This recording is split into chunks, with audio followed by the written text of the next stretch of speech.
আমরা আবারও আপনাদের স্মরণ করে দিতে চাই যে জুলাই আগস্ট গণঅভ্যুত্থানে বাংলাদেশ জাতীয়তাবাদী ছাত্র দলের 142 জন নেতা কর্মী সমর্থক শাহাদাত বরণ করেছে।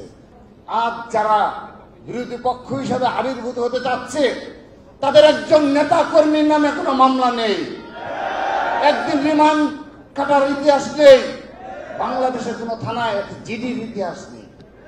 আজ তারা আমাদেরকে আন্দোলন সংগ্রামের গল্প শোনায়। সংগ্রামে উপস্থিতি,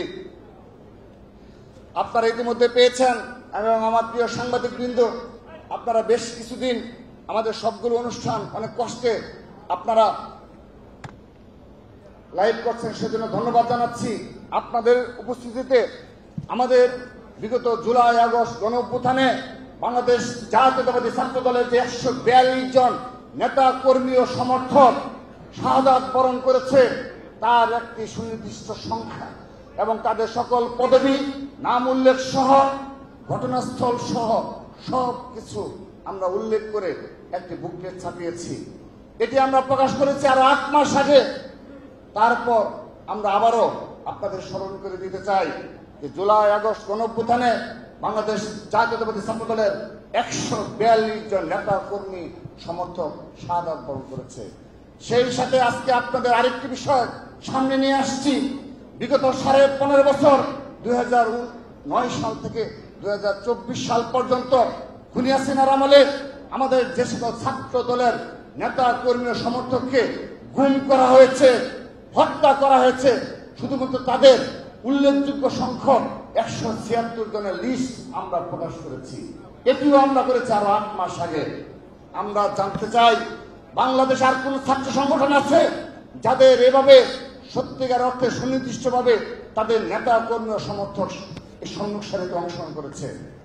আমরা করেছি, ছাত্র দল করেছে।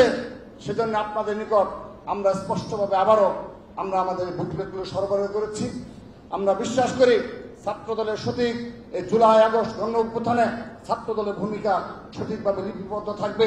যদিও বৈষম্য বিরোধী ছাত্র আন্দোলনের ব্যানারের যারা নেতৃত্ব দিয়েছে, রাজপথের নয়, শুধুমাত্র ব্যানারের যারা নেতৃত্ব দিয়েছে, তারা একটিবারের জন্য আমার এই ভাইদের কথা স্মরণ করে না, একটিবারের জন্য তাদের পরিবারকে সহানুভূতি জানায়নি, একটিবারের জন্য তাদের মুখ থেকে নিশ্চিত হয় না ছাত্র দলের এত সংখ্যক, বিপুল সংখ্যক নেতাকর্মী শাহাদাত বরণ করেছে।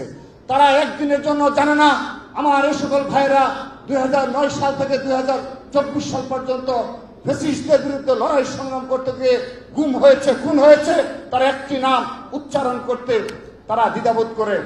আমরা জানতে চাই তারা কি ধরনের বাংলাদেশের বিনির্মাণে রাজনীতি করছে, তারা কি চায়। আমাদের মনে প্রশ্ন জাগে তাদের উপর কি ভর করেছে। আমরা সেটি আমাদের মনে বারবার তাদের রাজনৈতিক উদ্দেশ্য নিয়ে আমরা সংশয় শঙ্কিত হই।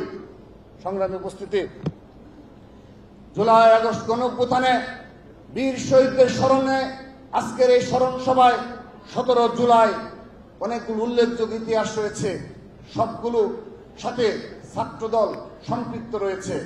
প্রিয় উপস্থিতি, আপনাদের স্মরণে রয়েছে এই 17 জুলাই আমাদের বিএনপির ভারপ্রাপ্ত চেয়ারম্যান ছাত্র দলের সাংগঠনিক অভিভাবক জনাব তারেক রহমান, তিনি স্পষ্টভাবে বিবৃতি ভিডিও বার্তার মাধ্যমে এক দফা দাবি ঘোষণা করেছিলেন।